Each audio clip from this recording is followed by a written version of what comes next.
religion.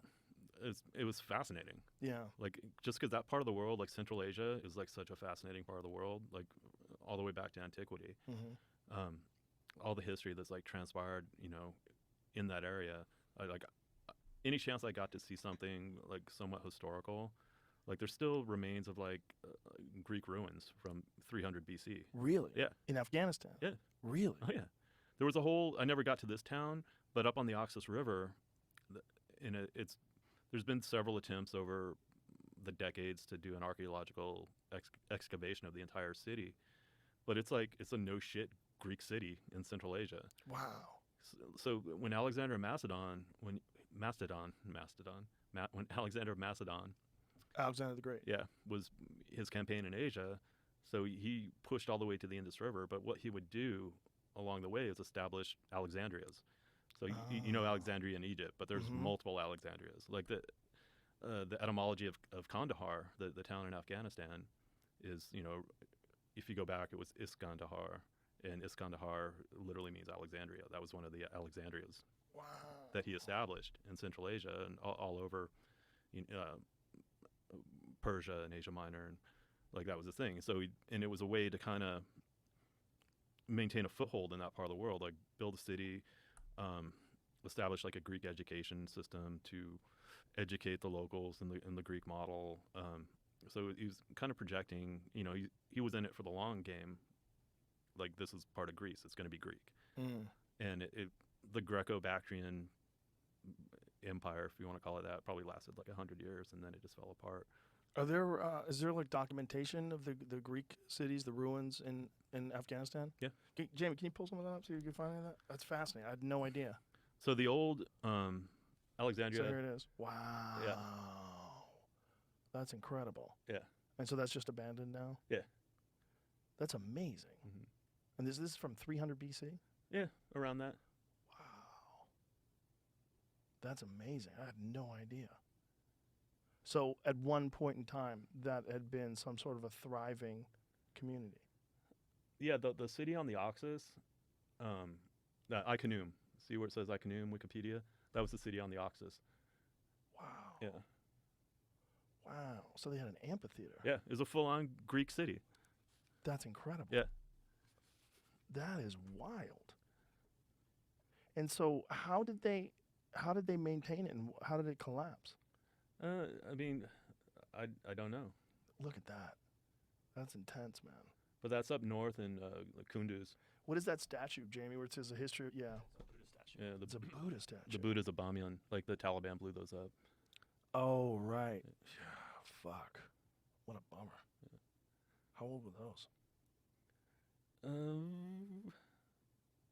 That I'm not sure. But there's a lot of historians think that like the Vedas and Buddhism kind of started like more in the Afghanistan area. Really? Yeah.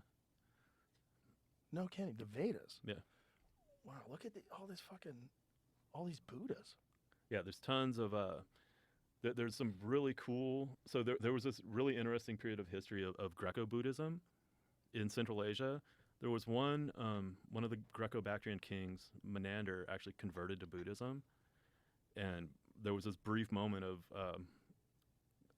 brief period of Greco-Buddhism in Central Asia, and so the Buddhas that were carved, so they're carving statues of the Buddha and stuff, but it's in this total Greco-Roman style, so they're beautiful pieces of art, and it's literally a Greek Buddha.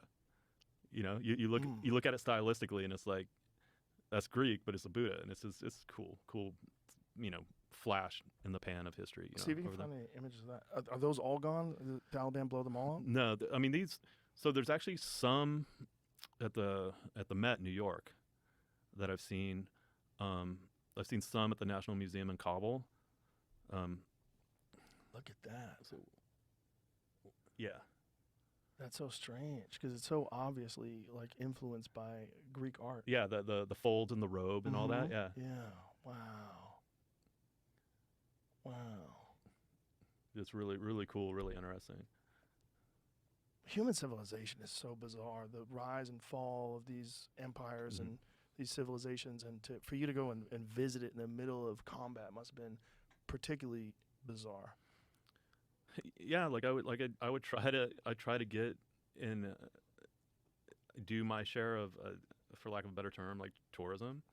Like I went to the old citadel outside of Kandahar, where you right now when you're on the ground it doesn't look like anything, but if you go to like Google Earth, you can see the old outline of the city walls, and you can see the citadel in the middle, and it's still there, the remains of it. Um, like up in Nuristan, which is a super interesting part of Afghanistan. It's like the northeast part of the country, and it's a region that wasn't even converted to Islam until the end of the 19th century. Mm. Like you can make the analogy of they're like the Basque in Spain, right? It was like this mountainous region that kind of was able to retain like its cultural and linguistic identity because of the terrain. Like it was more defendable. So Nuristan was like that as well, and so they were finally forcibly converted to Islam into the 19th century. And before that, they were called Kafiristan, which is like land of the infidel. Hmm. And then once they underwent the conversion process, they became Nuristan, which is land of the enlightened. Oh wow. Yeah, but it's such an interesting place. I liked it a lot because it reminded me of home where I grew up. Because you have like alpine forest. It looks like Yosemite. Like if they could ever have peace there, they could have like a trekking industry, ecotourism, whatever, like White River rafting down the Kunar River. Like is gorgeous. And there was places where in Afghanistan where I was like, I could be home on the Olympic Peninsula right now, Wow. like mountains, alpine forest. Yeah, there's the old citadel. That's incredible. Yeah, I had no idea this stuff was there. yeah. The history of Afghanistan is so fascinating and so spectacular, and so like the futility of trying to conquer that place and control that place. It's gonna be what it's gonna be, and yeah, like you're not gonna change it. You're not gonna westernize it. It's not gonna happen.